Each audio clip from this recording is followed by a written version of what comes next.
ओम अरहं सुगुरु शरणं विघ्न हरणं मिटे मरणं सहज हो मन जगे चेतन करे दर्शन स्वयं के हम बने अरहं बने अरहं बने अरहं बने अरहं।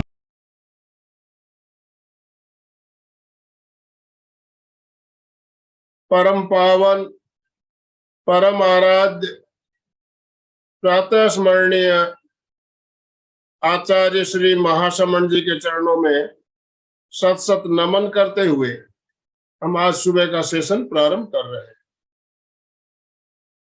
त्रिपदी वंदना। वंदे अरहं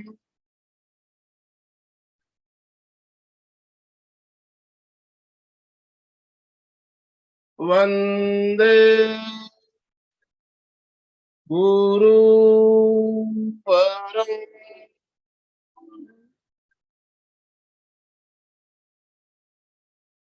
वंदे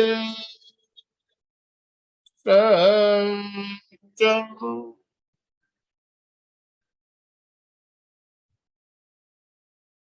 सभी साधक साधिकाओं को जय जिनेन्द्र, सुप्रभात, गुड मॉर्निंग। गुड मॉर्निंग सभी को, गुड मॉर्निंग।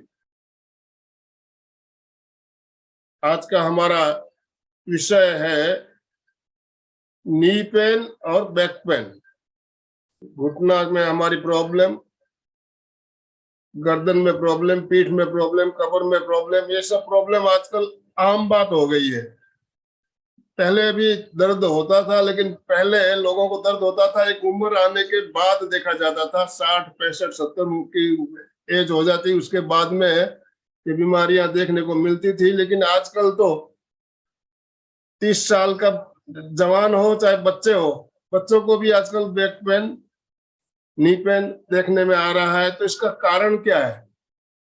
हमारा जो रहन सहन है आजकल बदल गया है, और लैपटॉप, मोबाइल का यूज इतना ज्यादा बढ़ गया है, जिसके वजह से हमारे गर्दन में दर्द, पीठ में दर्द, और आजकल हमारा ऑफिस में बैठकर काम करना, दिन भर बैठना, ये सब मेन कारण है। तो ये तो हम छोड़ नहीं सकते, काम तो करना ही पड़ेगा। लैपटॉप भी यूज करना पड़ेगा, मोबाइल भी यूज करना पड़ेगा। इन सबको हम यूज करते हुए किस तरह से इस समस्या का समाधान हमारा हो सकता है, इसके बारे में आज हम बात करेंगे। और हमारा मार्गदर्शन करने के लिए आज हमारे साथ सूरत से जाने माने योग प्रशिक्षक साई आराध्य, न केवल योग प्रशिक्षक बल्कि एक प्राकृतिक चिकित्सा, इनको नेचुरोपैथी भी की हुई है, और पहले भी हम इनसे मिले हुए हैं। हमारा एक सेशन पहले हो चुका है, आपको याद होगा, मेडिकल योगा। मेडिकल योगा एक हमारा टॉपिक पे इन्होंने सेशन लिया था, बहुत ही सुंदर। तो साई आराध्य मैडम हमारे साथ जुड़ चुकी है। मैं सभी से निवेदन करना चाहूंगा, दोनों हाथ ऊपर करते हुए आप साई आराध्य मैडम का वेलकम करें, स्वागत करें। साई आराध्य सूरत निवासी है, और इन्होंने न केवल योगा बल्कि गर्भ संस्कार के ऊपर भी इन्होंने बहुत काम कर रही है। महिलाओं को, गर्भ को, और बच्चों के लिए भी बच्चों की क्लास भी लेती है, और एक नेचुरोपैथी बारे में भी बहुत अच्छा इन्हें नॉलेज है, बहुत से संस्थाओं से जुड़ी हुई है। तो मैं ज्यादा समय ना लेते हुए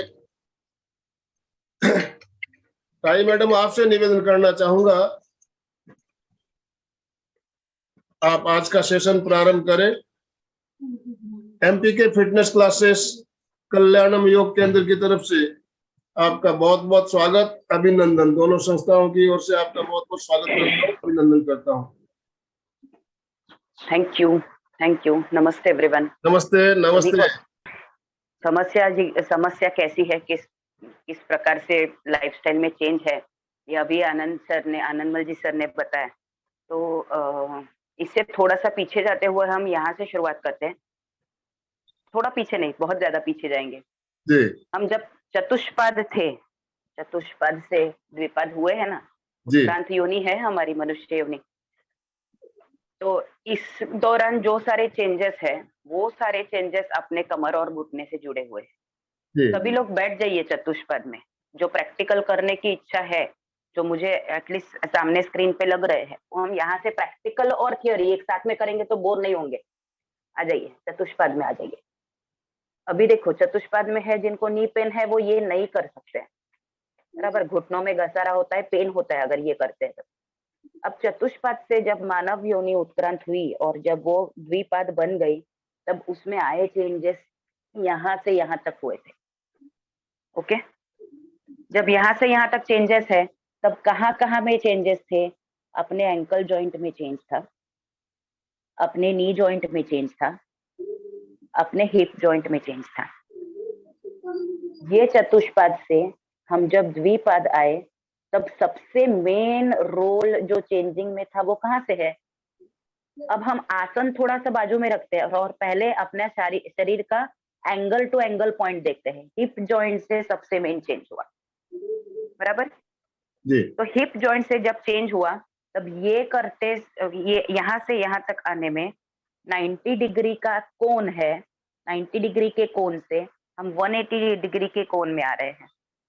दूसरी बात, जमीन से अगर हम देखेंगे तो ये पोजीशन से ये पोजीशन में आने के लिए हम अपोजिट टू ग्रेविटी आए हुए, अपोजिट टू ग्रेविटी आए हुए।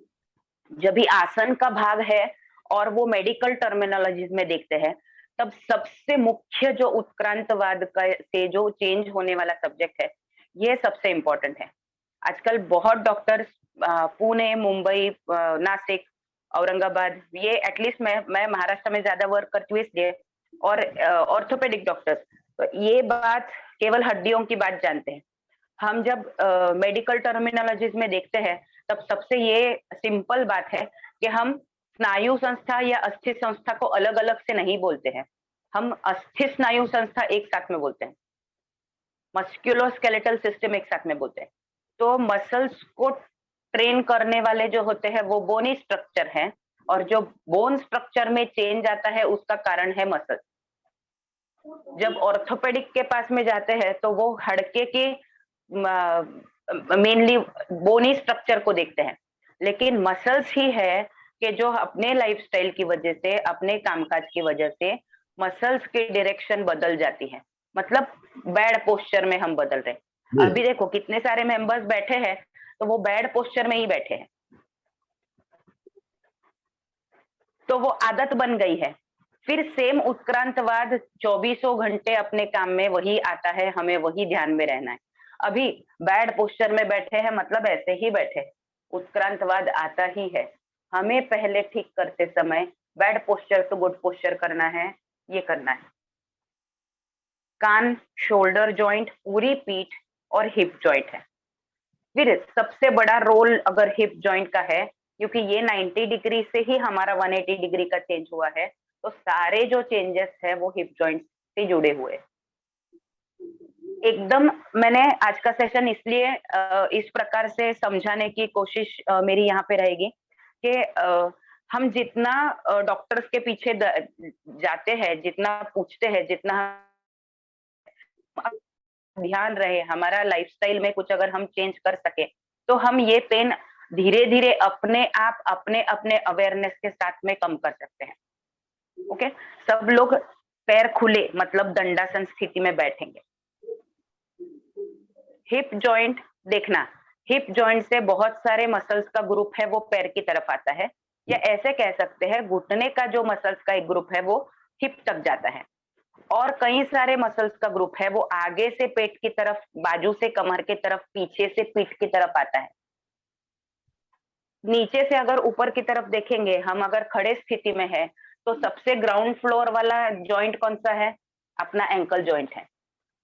फर्स्ट फ्लोर वाला जॉइंट कौन सा है? नी जॉइंट है। सेकेंड फ्लोर वाला जॉइंट कौन सा है? हिप जॉइंट है। थर्ड फ्लोर वाला जॉइंट कौन सा है? शोल्डर जॉइंट है, बराबर। फ्लोर टू फ्लोर करेक्शन करने जाते हैं तभी वो आर्किटेक्चर स्टेबल हो जाता है। करेक्ट। अब केवल अगर पैर की बात करते हैं, क्योंकि ज्यादा से ज्यादा ग्रुप ऑफ मसल्स कमर से घुटने से पैर तक, और हम स्टैंडिंग पोजीशन में होने के कारण ये एक साइकिल जैसा बन जाता है। तो जब भी बैठे हैं तभी अभी देखना, एंकल जॉइंट, नी जॉइंट और हिप जॉइंट एक लाइन में है। तो मोस्टली जब नी पेन और बैक पेन होता है तब हमको ये तीनों का करेक्शन करना होता है। कभी देखा है बहुत सारे मेंबर्स है जिनको अगर नी पेन हो तो उनकी 30 साल की उम्र में चाल देखना और उन्हीं की 50 साल की उम्र में चाल देखना, या फिर नी पेन होने के बाद में जो चाल बदलती है, जो वॉकिंग स्टाइल बदलता है, उसमें घुटने का कम यूज होता है और हम ऐसे डुलते डुलते चलते हैं। क्यों? क्योंकि हमें घुटनों पे वजन देना पॉसिबल नहीं है, पेन होता है। अब जब हमें केवल बैक का करेक्शन करना है या नी का करेक्शन करना है, तो हम देखो, अगर हमें एक कोना साफ करना है तो हम एक कोना साफ करते हैं? नहीं करते। हम इधर से उधर आजू बाजू का भी साफ कर लेते हैं। तो वैसे ही हमारे जॉइंट को अगर हम देखेंगे तो केवल नी पेन या बैक पेन को सॉल्व नहीं करना है, आगे पीछे के सारे बॉडी एडजस्टमेंट्स हमें करने हैं। तो क्या कौन कौन सी प्रैक्टिस लाभदायक रहेगी? पहली वाली सिंपल प्रैक्टिस एंकल रोटेशन है। एंकल रोटेशन है। एंकल रोटेशन कैसे करते जाते हैं? एंकल रोटेशन इसलिए कि एंकल जॉइंट से लेके घुटने तक के जो मसल्स हैं उनकी मूवमेंट कर करके हम लेग मसल्स की ताकत बढ़ाएं। बराबर। अभी जब हम एंकल रोटेशन कर रहे हैं तब सबसे maximum prominent main important change आता है, वो काफ मसल्स में आता है। ओके। अब पूरा पैर की तरफ अगर हम देखेंगे तो ज्यादा से ज्यादा बल्कि भाग कहाँ पे है? काफ मसल्स में है। Got it? अगर बैक मसल्स काफ मसल्स में अगर पूरा पार्ट है तो हम इसे एंकल रोटेशन करते करते दोनों हाथ काफ मसल्स पे रख के फील करें।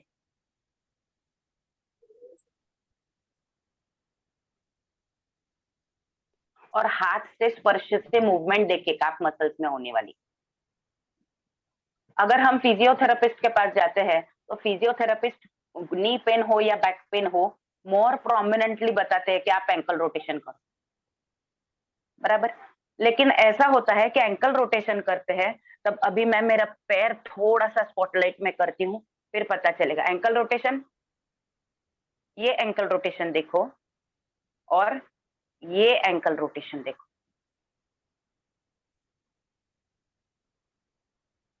चेंज थोड़ा सा पता चल गया। अपने अपने जॉइंट की एक रेंज ऑफ मोशन होती है। वो रेंज ऑफ मोशन में जब तक एक्यूरेटली अपना काम नहीं होता है, इसीलिए वो सूक्ष्म व्यायाम कहा गया है। आज तक की प्रैक्टिस में आपने कई जगह पे सूक्ष्म व्यायाम देखे होंगे, लेकिन रेंज ऑफ मोशन के साथ में सूक्ष्म व्यायाम करना ही एक उत्तम उपाय कहा गया है। लेकिन एंकल करने के लिए आसन नहीं करना है, होने के लिए आसन करना है। तो जब तक एंकल जॉइंट में बड़े से बड़ा गोल नहीं होता है तब तक एंकल जॉइंट से नी जॉइंट का करेक्शन नहीं होता है। आप करके देखना, जब ये रोटेशन करते हैं तब बराबर घुटने के पीछे तक उसका खिंचाव आता है। मतलब हम काफ मसल्स की स्ट्रेंथ बढ़ाएंगे तो हमने नीचे का आधा काम कर लिया। ओके। अब चलो ऊपर की तरफ आते हैं। नी जॉइंट से जब हमें ऊपर की बात करनी है तब एडी फिक्स करनी है। एडी फिक्स करके कमर को पीछे खींचना है।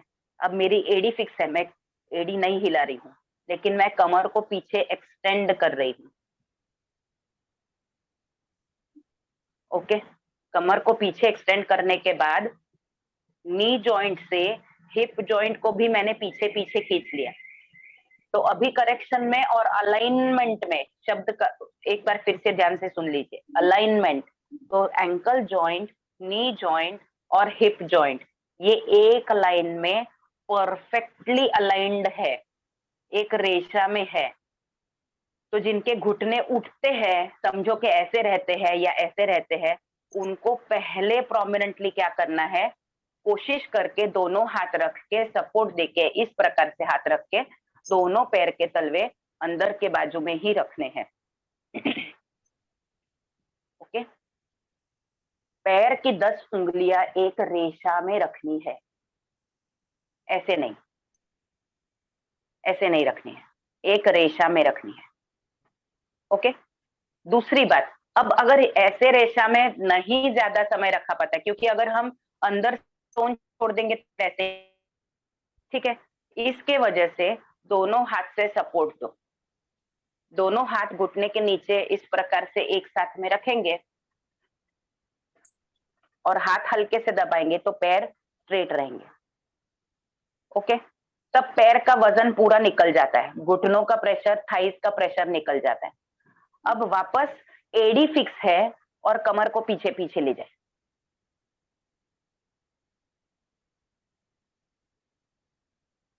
ठीक, वापस से हमने जब जो रीअलाइनमेंट कर लिया, अभी धीरे धीरे हम पीठ से स्ट्रेट आगे जाएंगे। अब हमें अगर लो बैक के मसल्स टाइट है ना, तो पहले हम ऐसे बैठेंगे, मतलब ये बैड पोस्चर में बैठना है। हमारी जो हड्डियां नीचे की तरफ चुभती है, वहां से हम पहले स्ट्रेट हो जाए, पेट को हल्का सा अंदर खींचे।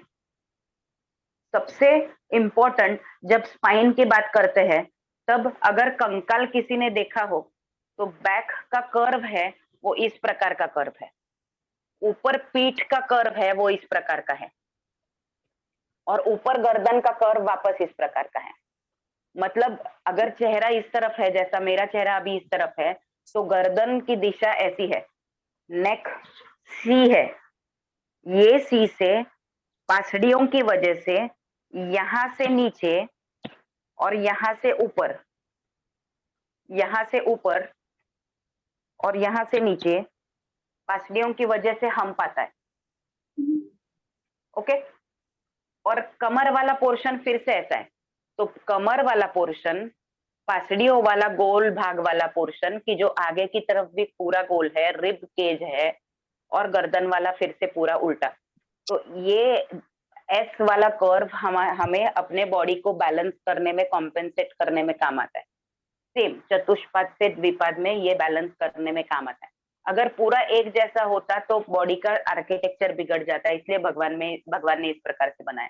दूसरी बात, पेट के आजू बाजू में केवल स्पाइन मतलब मणके, यही एक आधार है, बाकी कोई आधार नहीं है। पेट के घेरे के आजू बाजू आधार कहाँ पे है? इसके ऊपर रिब्स है, वो पूरे कवर्ड है, बराबर। तो इसकी वजह से हमें अपने मस्कुलेचर में क्या क्या चेंज करना है, हमें अपने पोस्चर में देखना है कि पैर की अलाइनमेंट हमेशा सीधी रहे, कमर से पीठ का भाग ये हल्का सा उठा हुआ स्ट्रेट रखे, रिब्स पूरे गोल होने के कारण हमारी पोजीशन ऐसे झुकी ही जाती है। और जो फ्लो ऑफ मसल्स, एक मेटाफिजिक्स का नाम है, ये संबोधन है कि वो फ्लो ऑफ मसल्स में हमारा शरीर गुरुत्वाकर्षण शक्ति से अगर काम, मसल्स की स्ट्रेंथ अगर कम हो जाती है, देखो जिनका एजिंग प्रोसेस जो चलते हैं ना, वो धीरे धीरे झुकने लगते हैं, कंधे धीरे धीरे झुकने लगते हैं, क्यों? वापस वो टुवर्ड्स ग्रेविटी आ रहे हैं, वापस एजिंग हो रहा है। तो जितनी बैक मसल्स की, पीठ के मसल्स की स्ट्रेंथ है, हम उतने सीधे रहेंगे। यही एक कारण है कि हमें चतुष्पद से द्विपद में आते हुए जो मसल स्ट्रेंथ की जरूरत थी, जो टेंट बनाने के लिए जो स्ट्रेटनेस की जरूरत थी, उसका जो फिटिंग पॉइंट है, उसका जो बैक मसल्स का फिटिंग पॉइंट है, ये फिटिंग पॉइंट हमको मजबूत रखना है। मतलब हमें इनडायरेक्टली बैक मसल्स मजबूत रखने हैं। तो कौन कौन से पोजीशन से हम बैक मसल्स को मजबूत रखेंगे? एक तो फॉरवर्ड बेंड, ये अलाइनमेंट हमने देख ली। अब स्पाइन की बारी है, यहाँ से पहले स्ट्रेट हो जाए। हम जब भी पवन मुक्तासन करते हैं या कोई भी फॉरवर्ड बेंड करते हैं, हमें केवल इतना पता है कि मुझे आगे झुकना है, लेकिन इधर से पहले करेक्ट करे। इसमें हिप बोन पे बैठे, पेट के मसल्स को उठा ले, अपनी हाइट उठा ले, रिब केज को जितना हो सके एलिवेट करे, स्पाइन स्ट्रेट करे, फिर से एक बार चेक करें, कान, शोल्डर, पीठ एंड हिप जॉइंट, ये एल जैसा रहे, 90 डिग्री जैसा रहे, इतनी बैठने की स्थिति भी अगर हम धीरे धीरे कर पाए तो भी नी स्पेस बढ़ेगा, बैक का स्पेस बढ़ेगा और बैक पेन नहीं होगा, क्योंकि मसल्स को उतने स्ट्रेचिंग की धीरे धीरे आदत हो जाए, वो स्टांस मेंटेन करने की आदत हो जाए। ओके, फिर यहाँ से फॉरवर्ड बेंड करते हैं, forward bend, forward bend, forward bend.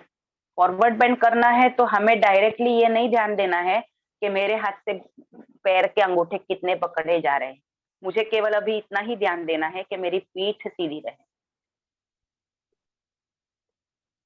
उसके साथ धीरे धीरे अगर पीठ सीधी रहती है तो मुझे धीरे धीरे कमर से ट्विस्ट करना है।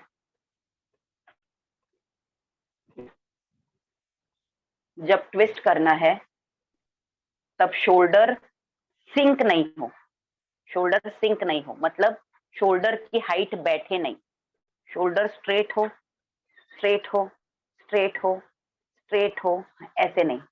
हम हाथ पीछे लेते लेकिन हमारा पीठ का भाग, पेट का भाग, कमर का भाग हिलता नहीं है।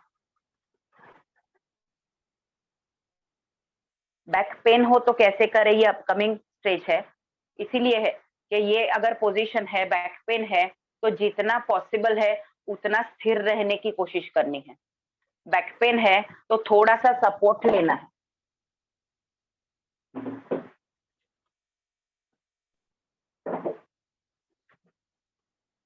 तो ये गैप मेंटेन रहता है।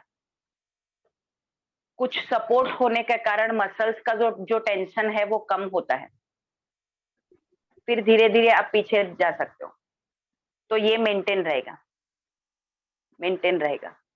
फिर धीरे धीरे दूसरा हाथ जाने के लिए कोशिश करें। इस पोजीशन में देखना स्पाइन सिंक नहीं है, स्ट्रेट है। सेम यही पोजीशन दूसरे साइड से करेंगे।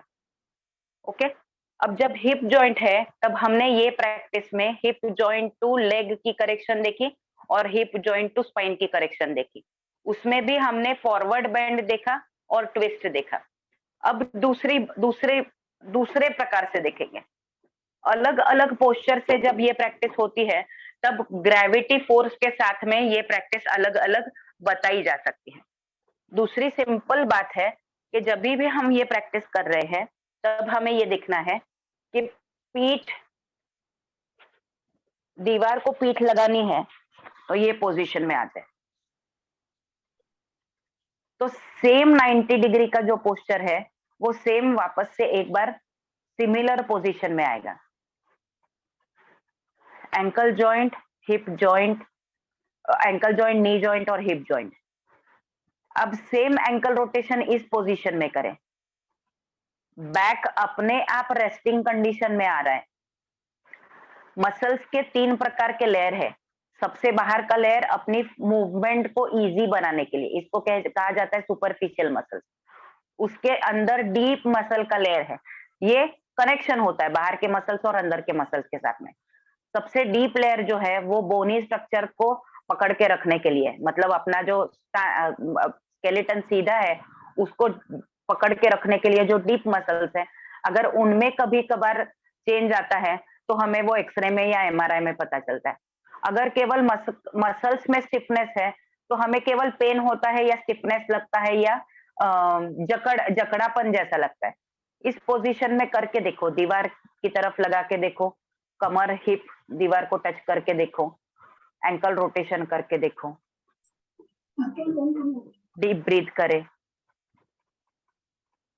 श्वसन का इस आसन जितना स्थिर रहता है उतना श्वसन स्थिर रहता है, और हम खुद से पता कर सकते हैं कि अगर मेरा श्वसन स्थिर है तो मेरा आसन कहीं जाके स्थिर हो रहा है। एक पैर फोल्ड करके देखे, आधी पलाटी जैसे करके देखे।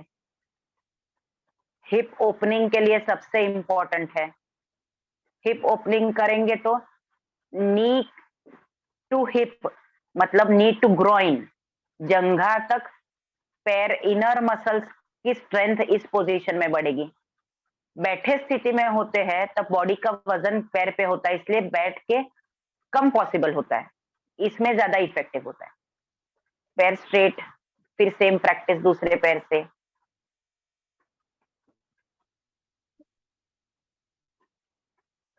फिर पैर स्ट्रेट।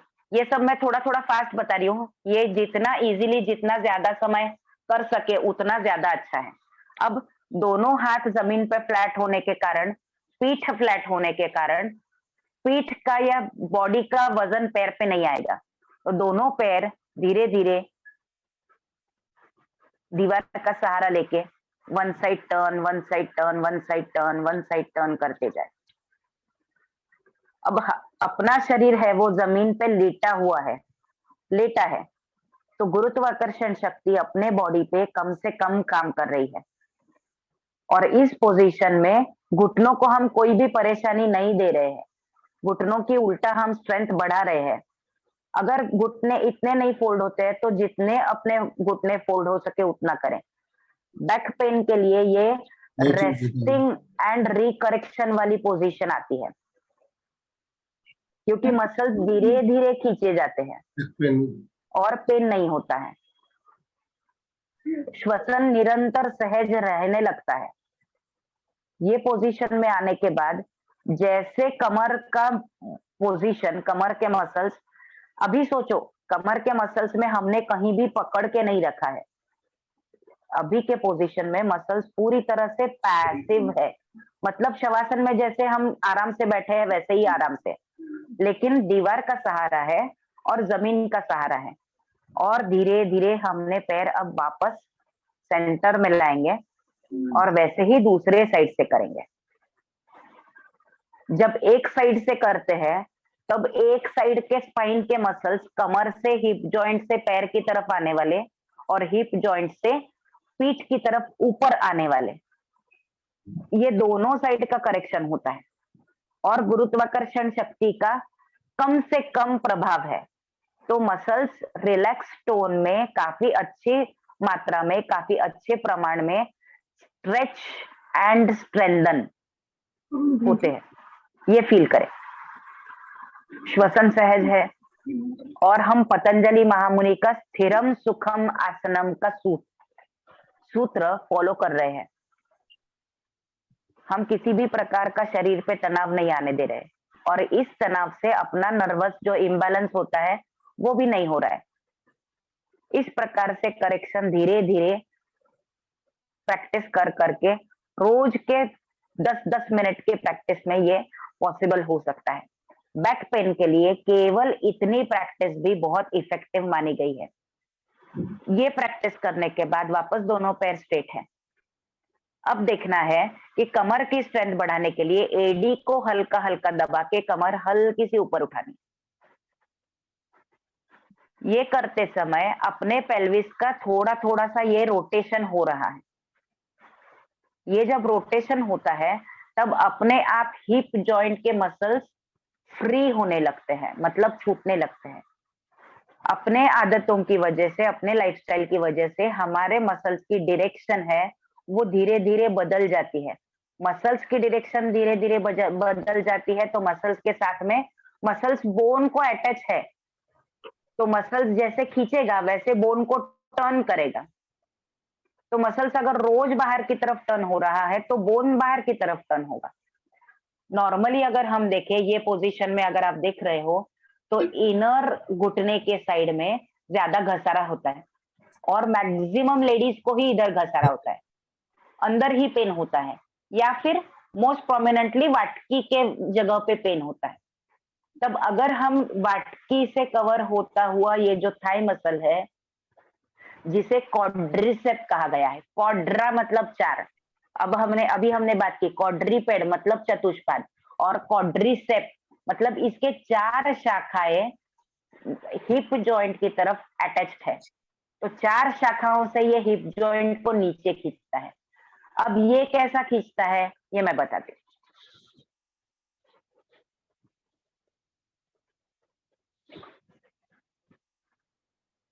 हम अगर ठीक से खड़े हैं तो नॉर्मली ऐसे होता है कि हमारी पोजीशन ऐसे हो जाती है, मतलब कमर हम पीछे निकाल के, पेट आगे निकाल के कमर बैक पुश होता है।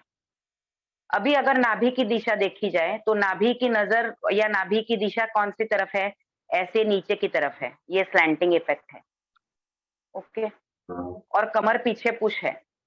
तो जब हम बेसिकली पोस्चर करेक्शन करना है तब पेट को टमी टक करना पड़ेगा और हिप को अंदर की तरफ पुश करना पड़ेगा। ये अगर प्रोमिनेंटली देख पाए तो ये उल्टे झूले जैसा है।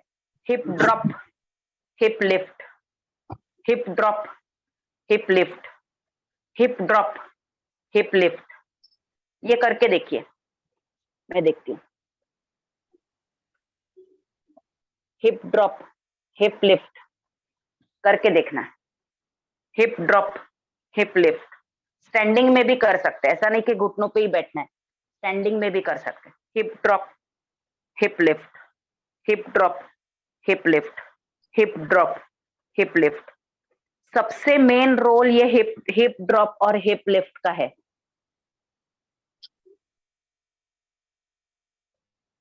अब सभी आसन स्टैंडिंग वाले देखते हैं। हम जब भी ऊर्ध्व हस्तासन वाला प्रैक्टिस करते हैं तब हम क्या करते हैं?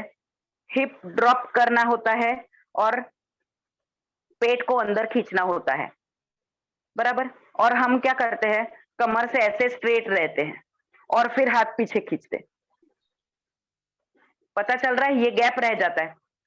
तो हमें हिप लिफ्ट, हिप ड्रॉप, कमर की बाजू नीचे की तरफ पुश करनी है, पेट को टमी टक करके लिफ्ट करना है और फिर हाथ से ऊपर स्ट्रेच होना है।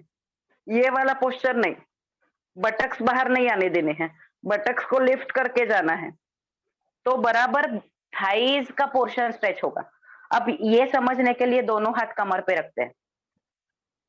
दोनों हाथ कमर पे रखने के बाद कोहनी अंदर खींच के कमर आगे पुश करना, कोहनी अंदर खींच के कमर आगे पुश करना, कोहनी अंदर खींच के कमर आगे पुश करना। बराबर थाई स्ट्रेच होती है, बराबर।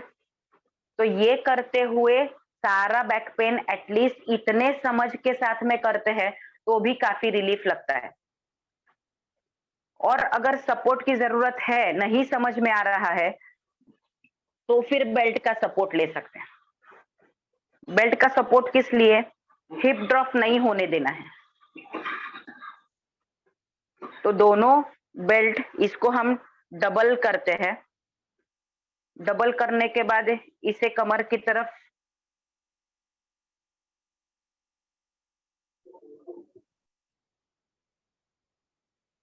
बराबर, ये नॉट जो है, ये नॉट सेंटर में आए। अभी देखना, पेट का जो घेरा है अगर है तो हमें ये बाजू वाले कड़े से बेल्ट को फिक्स कर लेना है।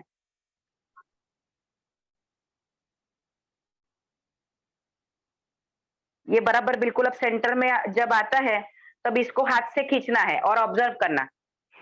Lift, lift, lift, lift, lift, lift, lift, lift. ये दिख रहा है जी। ये जब होता है ना तब अपने आप कमर का प्रेशर निकल जाता है। इसका कारण ये है कि जो भी कमर का अभी मैंने जो कर्व बताया, ये कर्व की वजह से L1, L2, L3, L4 जो है उनका कर्व इस प्रकार से है। और पेल्विक जॉइंट का जो पीछे का भाग है, ये जो त्रिकोण हड्डी होती है, दो हिप जॉइंट के बीच में होती है, अगर कंकाल कभी दिखे तो देख सकते हैं, तो बोलते हैं कि L5 और S1 में घसारा है, या L1, L2, L3, L4 के मसल्स हैं वो स्टिफ हुए हैं, ये स्टिफ हुए हैं, इनमें कोई भी फ्लेक्सिबिलिटी नहीं है। तो फॉरवर्ड बेंड, साइड बेंड और ट्विस्ट से इनमें चेंज लाना है। अब इसका अवेयरनेस कैसे नहीं होता है? नहीं होता है, मैं कह रही हूँ कि हम ट्विस्ट बहुत बार करते हैं, लेकिन जो अंदर तक के मसल्स का ट्विस्ट जाना अपेक्षित है वो हमें भी पता नहीं चलता है। तो इसीलिए सो के जो हमने अभी प्रैक्टिस की थी उसमें ट्विस्ट वाले जो पोजेस है वो सबसे ज्यादा इफेक्टिव पोजेस माने गए कि उसका हम क्या है, वो विदाउट सपोर्ट हम ज्यादा समय रुक सकते हैं, क्योंकि उसमें हमारे रुकने की टेंडेंसी है, क्योंकि बॉडी स्थिर है, रिलैक्स है। अब जो रेगुलर प्रैक्टिस में आते हैं वो भी आज ज्वाइन हुए हैं, उनको पूछना ट्विस्टिंग वाले मर्कटासन पोजीशन में 3-3, 4-4 मिनट रह सकते हैं। कभी किसी ने आसन 3-4 मिनट तक किया है? जो मेरे रेगुलर बैच में नहीं है, और वो उसकी सहजता पता चलती है, उसकी सुलभता पता चलती है। सहजता भी है, सुलभता भी है, और मसल्स उतने में रिलैक्स हो जाते हैं, और फिर ये अंदर वाले चेंजेस फिर नहीं रहते, और हम फिर प्राणायाम अच्छी तरह से कर पाते। दूसरी बात, अभी जब बार ऐसे होता है कि पैर का स्ट्रेचिंग काफ मसल्स में अच्छा नहीं हो रहा है, तो सेम जैसे अभी मैंने कमर को किया था, वैसा सेम पैर को करते हैं। पैर को मैंने यही सेम लिया, मैंने ये डबल फोल्डेड है। साई इक्वल बेटे कर अगर लिया, बेल्ट नहीं हो तो दुपट्टा लिया जा डबल सकता है क्या? बेल्ट नहीं हो तो दुपट्टा लिया जा सकता है, लेकिन बेल्ट का जो क्या बोलते हैं, जो फिक्सिंग पॉइंट होता है ना, वो दुपट्टे से थोड़ा सा कम आता है। दुपट्टा और थोड़ा ज्यादा मोटा होता है ना, तो वो जी। नहीं है तो दुपट्टा बेहतर है, लेकिन अभी जो मैं बता रही हूँ वो दुपट्टे से पैरों की उंगलियों में फिक्स नहीं हो पाता है। तो ये देखना है, अभी मैं बताती हूँ। ये डबल है, दुपट्टा इजी है हमें टाई करने के लिए भी, लेकिन दुपट्टे का अगर हम इस प्रकार से टाई अप करेंगे ना, तो गुत्था जत्था बन जाता है। देखना, सेम इस पैटर्न में अभी ये होल से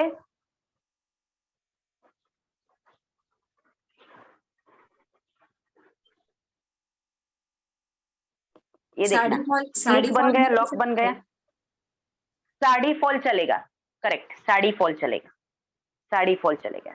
अब देखना, ये जो है उसके दोनों एंड हमें इस प्रकार से, एक अंगूठे से होते हुए और एक छोटी उंगली से होते हुए इस प्रकार से रखना है।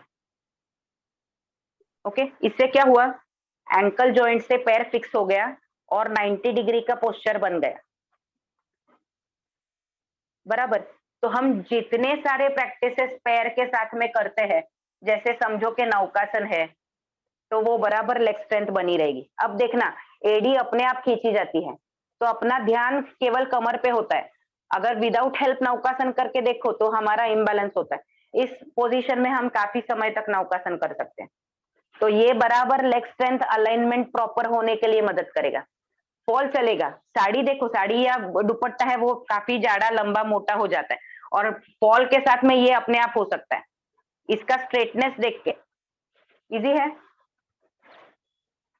ये प्रैक्टिस होने के बाद सेम प्रैक्टिस धीरे धीरे, अभी अभी मेरा तो हाथ पहुंचता है इसलिए मुझे ये डिफरेंस पता नहीं चलेगा। इतना इजीली करके देखना है। जो नॉर्मली पहले ऐसा होता था, बहुत बार ऐसा मैंने देखा है, मैंने भी करवाया था शुरुआत की स्थिति में, कि इजीली केवल दुपट्टा पट्टा है ऐसे पकड़ के करो सिंपल वे में, बराबर। लेकिन जो एंकल जॉइंट का खिंचाव है वो उतना इफेक्टिव उसमें नहीं मिलता है, और धीरे धीरे इसका करेक्शन नी तक, इसी का करेक्शन एक्सटेंड कमर तक होता है, और फिर बाद में यही प्रैक्टिस हमें लेट के करनी है। यही प्रैक्टिस हम लेट के करते हैं, तब पीठ स्ट्रेट है और पैर 90 डिग्री में है। दूसरा पैर फोल्ड रखिए, पेल्विस का रोटेशन होने दीजिए। नॉर्मली कमर का गैप रहता है, उसको नहीं करो, कमर का गैप निकाल दो, मतलब टमी तक हो जाएगा, और फिर राउंडेड इफेक्ट में हिप जॉइंट से पैर के मसल्स खींचे जाने दो। समझो कि अगर गैप यहाँ पे रह जाता है तो ऐसे पैर का स्ट्रक्चर बनता है, और इसी पोजीशन में गैप है, और इसी पोजीशन में अगर हम पैर खींचेंगे तो वो एक्स्ट्रा एफर्ट्स लगते हैं पैर को खींचने में।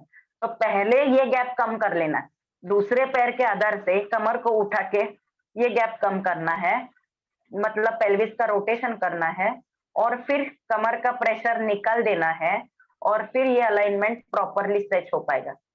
फिर यही पैर अपोजिट साइड में टर्न कर सकते हैं, इस साइड में टर्न कर सकते हैं, सेंटर में लेके अपनी तरफ टर्न कर सकते हैं, दूसरा पैर फोल्ड ही रखे।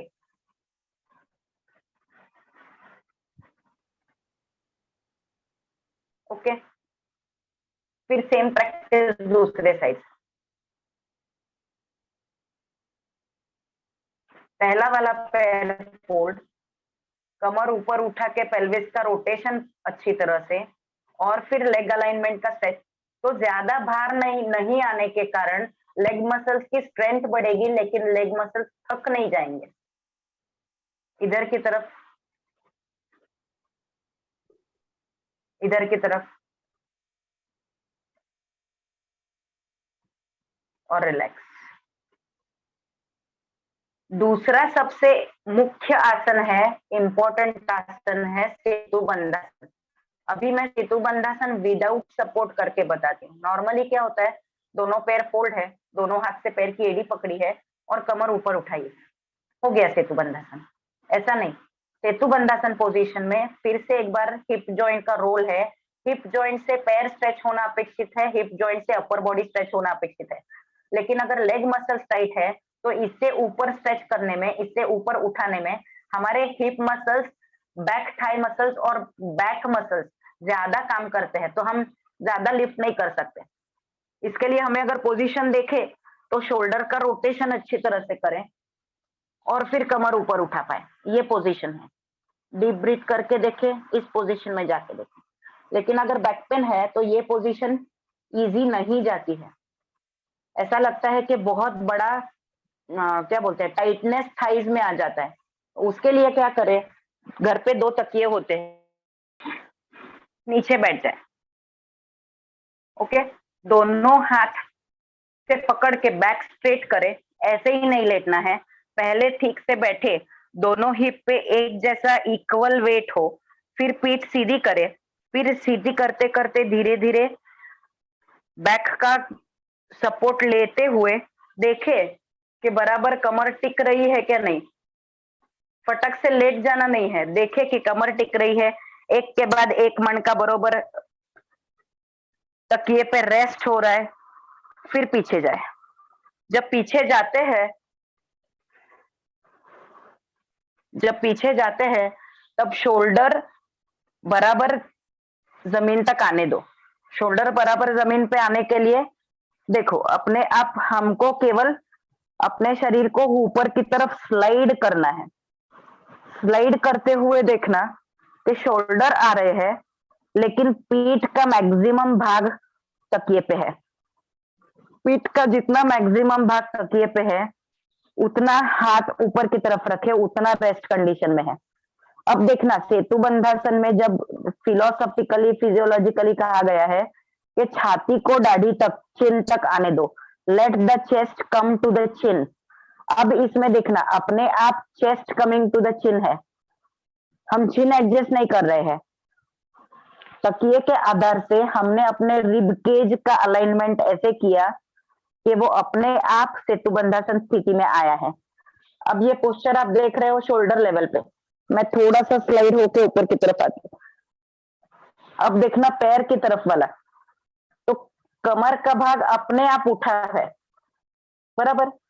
तो सेतु बंधासन में मॉडिफिकेशन ऐसा है कि सेतु बंधासन में पैर फोल्ड रखने के बजाय अगर पैर स्ट्रेट रखते हैं तो ज्यादा इफेक्ट होता है। हमें तकिए का सहारा है, पेल्विस का रोटेशन हुआ है और पैर स्ट्रेट है, तभी थाइस की स्ट्रेंथ बढ़ेगी, और ये करेक्ट सेतु बंधासन है। हम जो सेतु बंधासन रोज के प्रैक्टिस में करते हैं वो प्रिपेरेटरी पोजीशन है, ओके। इस पोजीशन में अगर देखेंगे तो शरीर का स्पाइन वाला भाग है वो ऊंचा है, और अगर ये फुल स्पाइन में देखते हो तो पूरे शरीर का भाग है वो रेस्ट है, सेतु बना है, करेक्ट। पैर जमीन पे है, सिर जमीन पे है, पीठ का धड़ का भाग ऊंचा उठा है, तो सेतु बना है। सेतु मतलब bridge, end to end point, बीच वाला पॉइंट एलिवेटेड। इस पोजीशन में हम ज्यादा समय रुक सकते हैं क्योंकि आराम से पोजीशन है। फिजियोलॉजिकल पार्ट अगर देखेंगे तो थायराइड का काम अच्छा होता है, ऐसी पोजीशन होने के कारण रिब केज खुला है। रिब केज का खुलना कितने दिशा में है, ऐसे भी रिब केज स्ट्रेच हो रहा है तो वर्टिकल स्ट्रेच मिल रहा है।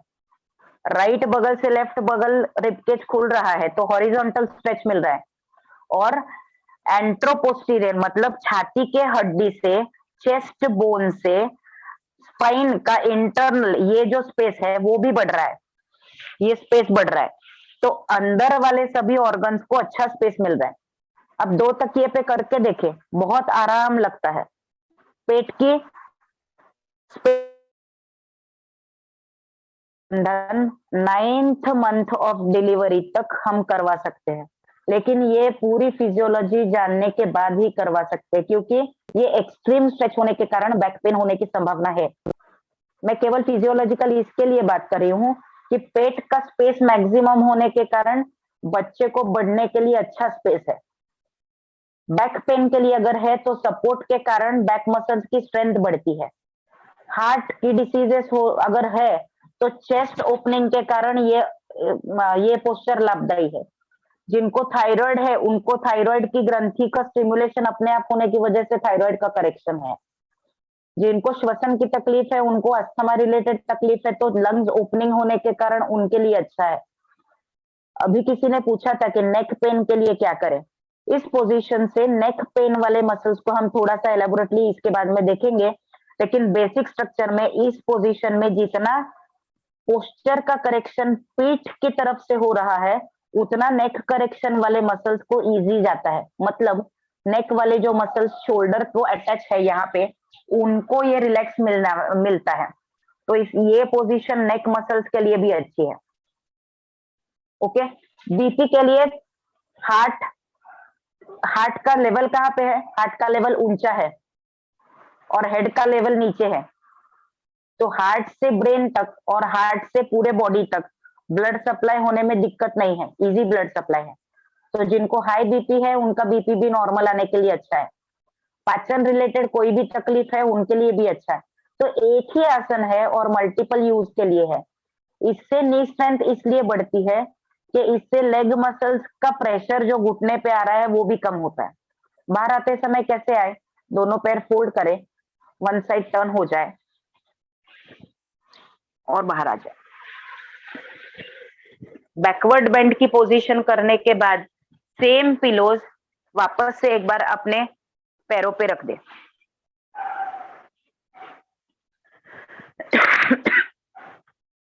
अब आधार होने के कारण और थोड़ा सा वजन होने के कारण ऑलरेडी पैर को अच्छा लगता है, बराबर।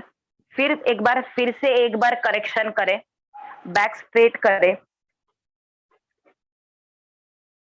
बैक स्ट्रेट करने के लिए ऑब्जर्व करें क्या कर रही हूं। एडी से हिप जॉइंट तक का मैं पैर रीअलाइन कर रही हूं। फिर मुझे ये श्योर करना है कि मेरी पीठ सीधी है, मेरी पीठ सिंक नहीं हो रही है। जो मणके हैं उनकी जो माला है, उनकी जो रचना है, वो ऊपर वाले मणकों का वजन नीचे वाले मणकों पे मुझे नहीं आने देना है। वो मणके का वजन उस लेवल पे मुझे रोक के रखना है। सो मुझे इंटरनल फोर्स मेंटेन रखना है, बराबर। अगर ये स्लाउच हो जाता है, मसल का टोन बिगड़ जाता है, तो ये काम नहीं करेगा। मसल का टोन हमें बना के रखना है। स्लाउच पोस्चर अंदर से नहीं करना है, हमें अंदर से मसल्स को स्ट्रेट करके रिलैक्स छोड़ना है।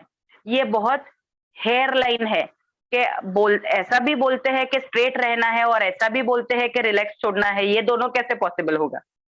क्योंकि जब स्ट्रेट रहते हैं तब टाइट हो जाता है और जब रिलैक्स होते हैं तो टोन छूट जाता है। ऐसा नहीं, स्ट्रेट रह के भी हल्के हल्के से धीरे धीरे पहले 1 सेकेंड अवेयरनेस लाए, फिर 2 सेकेंड तक अवेयरनेस लाए, फिर 5 सेकेंड तक अवेयरनेस लाए। एक बार शरीर को मेंटली ब्रेन से, ये सारा ब्रेन से जुड़ा है, ये एक अलग भाग है। हमारा ये जो बड़ा ब्रेन है ना, ये आलसू ब्रेन है और सब काम होता है वो इसी से होता है। और छोटा मगज होता है वो लोड लेने वाला है, भाई तू काम कर, तू काम कर, तू काम कर, हाँ मैं कर लेता हूँ, हाँ मैं कर लेता हूँ। तो छोटे ब्रेन पे जब लोड आता है तब मेंटल जो बीमारी है, जो साइकोसोमेटिक डिसऑर्डर्स हैं, वो इसके ज्यादा काम करने की वजह से है। और आसन जब हम प्रैक्टिस करने वाले हैं तो कॉन्शियस प्रैक्टिस हमें ये ब्रेन से करनी है। तो ये राइट ब्रेन है और लेफ्ट ब्रेन है। ये राइट और लेफ्ट ब्रेन का बॉडी का बैलेंस कैसा है? Right brain left body control करता है, left brain right body control and right brain left body control, cross connection में आता है। ये क्रॉस कनेक्शन कहाँ से होता है? गर्दन के इस भाग से होता है। यहाँ से नसें जो पास होती है उनको कहा जाता है क्रेनियल नर्व। तो क्रेनियल नर्व से बॉडी का बाइफर्गेशन होता है, इसी की वजह से नेक को इंपॉर्टेंस है। जो भी मैसेजेस ब्रेन के है वो बॉडी तक पहुंचाने का ब्रिज कौन सा है? नेक है। श्वास यहाँ से लेते हैं लेकिन श्वसन की संस्था कहाँ पे है? यहाँ पे है। तो ब्रिज कौन सा है? नेक है।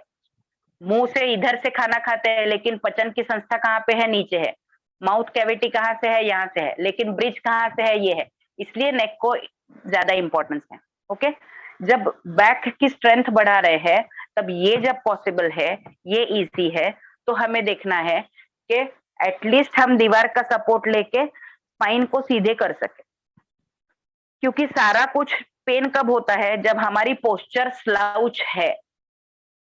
अगर दीवार के साथ में बैठे और हमने हाथ स्ट्रेट रखा है, अभी मेरा पैर दीवार से लगा है, पैर 90 डिग्री है और हाथ से धीरे धीरे मैं ट्विस्ट कर रही हूँ, हाथ से धीरे धीरे मैं ट्विस्ट कर रही हूँ, हाथ से धीरे धीरे मैं ट्विस्ट कर रही हूँ, हाथ से धीरे धीरे मैं ट्विस्ट कर रही हूँ, हाथ से धीरे धीरे मैं ट्विस्ट कर रही हूँ। फिर पीछे के हाथ से मुझे सपोर्ट लेना है और मुझे पता करना है कि मुझे दीवार से स्पर्श करना है। सपोर्ट है और ये शोल्डर मुझे पीछे टच करना है, शोल्डर पीछे टच करना है, शोल्डर पीछे टच करना है। तो दोनों शोल्डर जितने पीछे टच रहेंगे, तो हम देखना अभी मैंने कितने हाथ अलग अलग दिशा में हिलाए, पहले सेट किया, दोनों शोल्डर की पीठ वाली बाजू दीवार पे टच हो पाए।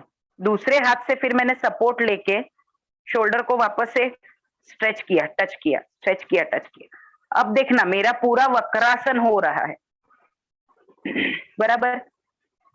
जिन्होंने भी पूछा था कि नेक पेन के लिए क्या है, ये इस प्रकार से दीवार का सहारा लेके जितना प्रैक्टिस हो पाएगा, दोनों शोल्डर दीवार को टच हो और पैर स्ट्रेट अलाइनमेंट में हो, स्पाइन बराबर देखना स्ट्रेट है, स्लाउच पोस्चर नहीं है, तो स्ट्रेट एंड ट्विस्ट होने के कारण दोनों shoulder muscles, complete back muscles, ये अपनी अपनी रीअलाइनमेंट पोजीशन में, रिकरेक्टेड पोजीशन में आते। खुद से करके देखो। बीच वाला वक्रासन तो रेगुलरली जो मेंबर सब करते हैं उनको पता है। बीच वाले वक्रासन में सहारा छोड़ दो दीवार का, बीच वाला वक्रासन ट्विस्ट करके देखो, ऐसा स्लाउच होता है और हम ऐसे ही ट्विस्ट में बैठे रहते हैं, कोई चेंज समझ में नहीं आता है। वही सहारा लेके करो और पीठ पूरी टच करो।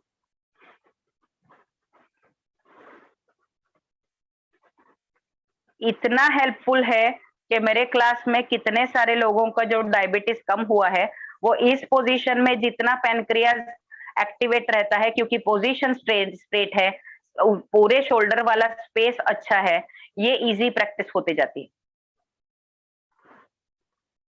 सेम यही अपोजिट साइड में होने वाली प्रैक्टिस, ऐसे हाथ से हम दीवार को प्रेस करके हमारा ट्विस्ट बढ़ा सकते हैं। ये शोल्डर दीवार की तरफ ले जाना है और ये पीछे वाले हाथ का शोल्डर है वो दीवार से दूर लेके आना है। 1 2 3 4 5 6। Okay, correct. अब दूसरी बात, अगर पिलो नहीं है, कुछ नहीं है, तो स्टूल सामने रख सकते हैं, दोनों पैर आजू बाजू है, दोनों हाथ से पीठ हमें सीधी करनी है। अब देखना ये हम्प नहीं आने दो, कोनी का घुटने का सहारा है, इससे पैर स्ट्रेट करना। ओके, ये स्ट्रेट करने के बाद धीरे धीरे स्टूल को आगे जाने दो, स्टूल को आगे जाने दो। चेयर पर भी कर सकते हैं, चेयर पर भी कर सकते हैं। फॉरवर्ड बेंड है, फॉरवर्ड बेंड है, सपोर्ट है, लेकिन हमें अपना अवेयरनेस खुद से रखना है। देखो, जिनको अवेयरनेस नहीं होगा और सपोर्ट है, तभी भी बॉडी स्लाउच होती है। चेंज देख सकते हो, मैंने स्ट्रेट किया है बट फिर भी पोजीशन स्लाउच है। हाँ, चेयर का सहारा है लेकिन चेंज नहीं आ रहा। अरे लेकिन अंदर से भी स्ट्रेच करना पड़ता है कि नहीं? चेयर सपोर्ट के लिए है, मेन चेंज किसे करना है? हमें। बराबर। सेम प्रैक्टिस, धीरे धीरे चेयर को राइट पैर की तरफ लाए या स्टूल को राइट पैर की तरफ लाए, स्टूल को राइट पैर की तरफ रखा है, बाकी पैरों की पोजीशन ऐसी ही है। हमें स्टूल की तरफ जाना है तो चेंज कहाँ से होगा? पीठ के साइड से होगा। अभी मैं एग्जैक्टली अपोजिट बताती हूँ। ये हमें 3-4 मिनट दृष्टा भाव से हमें श्वसन पे ध्यान केंद्रित करके देखना है, मसल्स में कहाँ कहाँ पे स्ट्रेच होता है। अभी मैं अपोजिट साइड से करके बताऊंगी, तब पता चलेगा कि मसल्स का स्ट्रेच कहाँ कहाँ से होता है। ओके, अब देखना, रुके है, पूरा स्ट्रेच है वो मिड स्पाइन से यहाँ तक आएगा, पैर तक आएगा, बराबर। मैं स्थिर हूं, डीप। फिर से एक बार मैंने पोजीशन करेक्ट कर ली, स्टेबल, दीर्घ श्वसन। इतने स्टेप में मेरी बॉडी रिलैक्स हो गई, क्योंकि मेरा श्वसन बिल्कुल सहज है, सरल है, हल्का है। सेम, फिर से एक बार स्ट्रेच। अब मुझे फिर से पोस्चर का करेक्शन करना है। मेरी पीठ से स्ट्रेट है, हाँ, मुझे बराबर मेरे शोल्डर से स्ट्रेच फील हो रहा है, मुझे बराबर से मेरे पीठ में स्ट्रेच फील हो रहा है, मुझे बराबर मेरे कमर तक स्ट्रेच फील हो रहा है। अब मैं हाथ और आगे ले सकती हूँ। अभी अगर आप देखोगे, सपोर्ट लिया है, उसकी वजह से मैं आसन को मेंटेन कर पा रही हूँ, लेकिन मेरा हाथ अगर ट्रेडिशनल पैटर्न में, मतलब पारंपरिक पैटर्न में अगर देखेंगे, तो स्टूल का हिसाब नहीं लेते हुए हाथ आराम से कितने आगे तक जा सकते हैं। मेरे घुटने मुड़े नहीं है, मेरे दोनों हाथ के तलवे पैर के तलवे से ओवरलैप होते हैं, और फिर हाथ और शोल्डर के आधार से, आसन में ये कहा गया है कि हाथ और पैर अपने शरीर के शाखाएं हैं, और हाथ और पैर के आधार से हमें अपने स्पाइन में चेंज करना है। तो अगर यही स्पाइन में चेंज है, तो हाथ का जो जॉइंट है, शोल्डर जॉइंट है, ये हाथ कहाँ से जुड़ा है, धड़ से जुड़ा है। दूसरा हाथ कहाँ से जुड़ा है, धड़ से जुड़ा है। दोनों पैर कहाँ से जुड़े हैं, धड़ से जुड़े हैं। तो जब हम प्रैक्टिस कर रहे हैं तो घुटने स्ट्रेट है, और जब हाथ पूरा एक्सटेंड पीठ से होता है, हम क्या करते हैं, हाथ स्ट्रेच और झुको आगे। नहीं, हाथ जब उठता है तब बगल का पूरा जॉइंट, मतलब हाथ अगर हमें ऊपर खींचना है तो चेंज देखना। समझो कि फॉर एग्जांपल मैं ये हाथ से ये इस हाथ को सपोर्ट देके ऊपर खींच रही हूँ, स्ट्रेच। तो स्ट्रेच कहाँ से हुआ, बगल पूरी, रिब्स पूरी स्ट्रेच हुई। ये फर्क दिख रहा है, स्ट्रेच डाउन। केवल हाथ को स्ट्रेच करना है, मतलब हाथ को नहीं स्ट्रेच करना है। अगर हाथ स्ट्रेट है, हाथ के आधार से हमें स्पाइन को स्ट्रेच करना है, इलोंगेट करना है, फिर जब आगे जा सकते हैं तब आराम से पैर के अंगूठे तक पकड़ पाएंगे। फिर से एक बार, पैर स्ट्रेट है, स्पाइन मैडम स्लाउच समय नहीं हमारा है। संपन्न हो गया है ऑलरेडी। तो ओके क्या ओके ओके तो ओके। क्या इसमें ऐसे लग रहा है मुझे कि इसका एक सेशन हमें और लेना चाहिए। ये काफी इंटरेस्टिंग टॉपिक है और लोगों को बहुत चीज जान के, नई नई चीजें जानकारी मिल रही है। तो इसका यस, नेक्स्ट एक पार्ट और लिया जा सकता है क्या? आराम से, आप जब भी बोलो। शनिवार का दिन प्रेफरेबल रहेगा, मुझे थोड़ा सा समय मिल सकता है, क्योंकि शनिवार को मैं क्लास का थोड़ा सा एडजस्ट करती हूँ। सोमवार से शुक्रवार का क्लास होता है, इसकी वजह से सोमवार से शुक्रवार में थोड़ी दिक्कत आती है। तो मैं चाहूंगा कि हम जब भी, नेक्स्ट सैटरडे या फिर इसी हाँ, टॉपिक का पार्ट 2 ले लेंगे, ताकि और भी आपसे कुछ बहुत सी चलेगा, चीजें और जानने को मिलेगी। और आराम जिज्ञासा से। समाधान भी लोगों बहनों के मन में, भाइयों के मन में प्रश्न भी बहुत सारे आए होंगे। तो आज यस हमारा यस, समय संपन्न होने जा रहा है, फिर भी हम 1 या 2 मिनट लेंगे जिज्ञासा समाधान के लिए, और इसी का हाँ पार्ट 2 हम अगले शनिवार को लेंगे।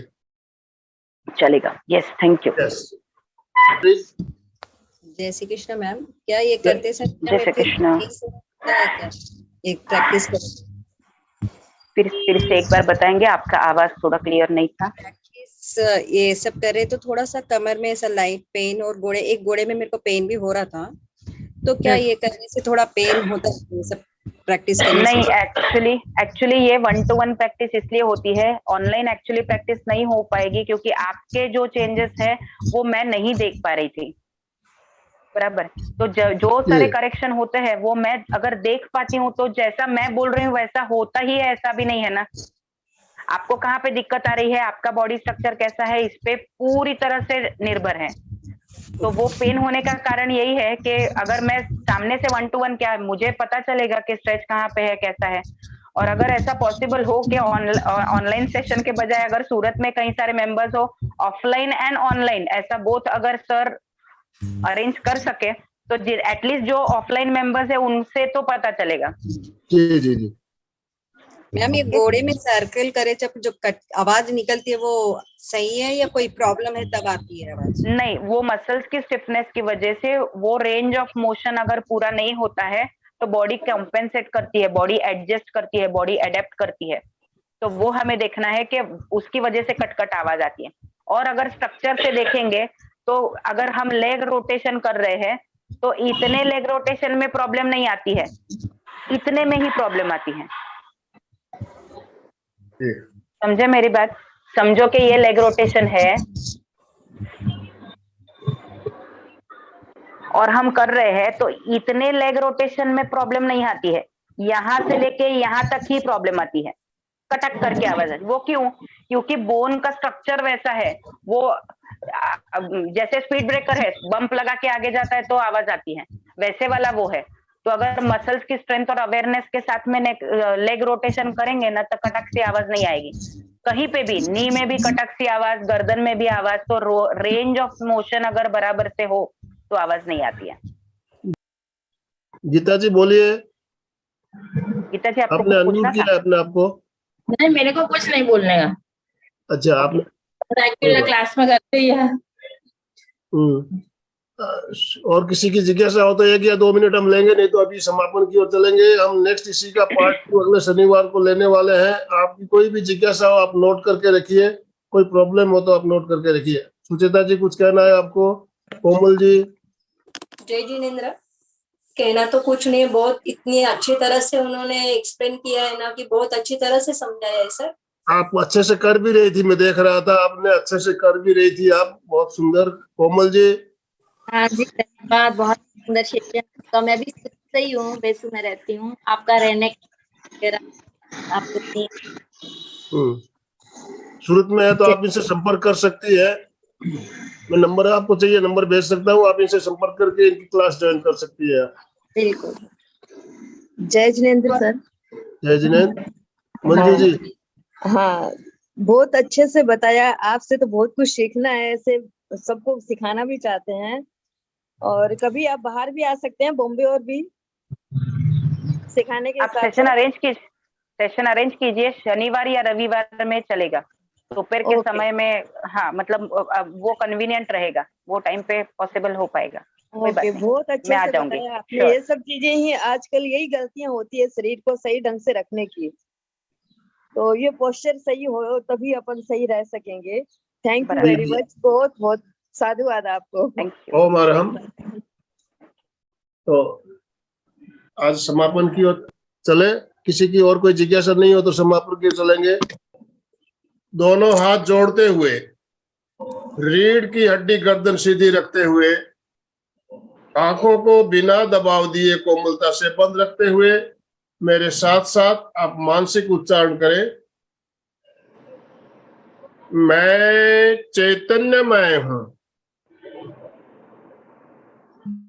मैं आनंदमय हूं, मैं शक्तिमय हूं, मेरे भीतर अनंत चैतन्य का, अनंत आनंद का, अनंत शक्ति का सागर लहरा रहा है। इसका साक्षात्कार करना ही मेरे जीवन का परम लक्ष्य है। मंगल भावना। हमारा आज का दिन मंगलमय हो, आनंदमय हो, शांतिमय हो। इन्हीं शुभ भावनाओं के साथ ओम शांति शांति शांति। कृतज्ञोस्मि, हम सब गुरुदेव के आभारी हैं। कृतज्ञोस्मि, हम सब गुरुदेव के आभारी हैं। कृतज्ञोस्मि, हम सब गुरुदेव के आभारी हैं। आपका बहुत बहुत धन्यवाद साई मैडम, एमपी के फिटनेस क्लासेस और कल्याणम योग केंद्र की तरफ से बहुत बहुत धन्यवाद। जो भी भाई बहन हमारे साथ जुड़े सभी का बहुत बहुत धन्यवाद, बहुत बहुत आभार।